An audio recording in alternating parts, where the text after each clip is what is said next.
Release होईछि Pushpa 2 premiere तेबे हैदराबाद रे release हेबा पूर्वरु सेठारे बड़ अघटन घटी जाइछि। हठात भिड़ होई दलाचकटा हेबारु जनकर मृत्यु होइछि।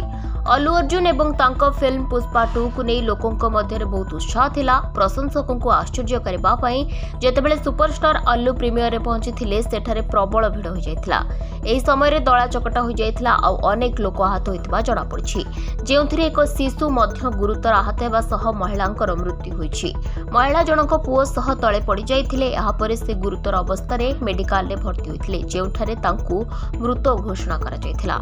सोशल मीडिया रे प्रीमियर वीडियो भाइराल हेउछि। ए वीडियो रे जने शिशु चेता शून्य होई गुरुतर आघात हेउथबा देखा देउछि। जेतेबेले प्रशंसक माने खबर पाइले जे अल्लू अर्जुन हैदराबाद रे एक थिएटर रे फिल्म पुष्पा 2 देखिबा को आसीबे, तांकू देखिबा पई सेठारे बहु संख्या रे लोक गहଳି जमाइथिले। शेषरे जेतेबेले अल्लू आसिले लोक नियंत्रण बाहर को चली गले एवं दला चकटा परिस्थिति देखागला। भिड़ को नियंत्रण करबा पई पुलिस लाठी चार्ज मध्य करिथिला, किंतु जेतेबेले लोक माने अल्लू अर्जुन को देखिले सेमाने तांकू भेटिबा को दौड़िथिले। एथिरे अनेक लोक आहत हेबार खबर रहिछि। Bureau report, Dinalipi live.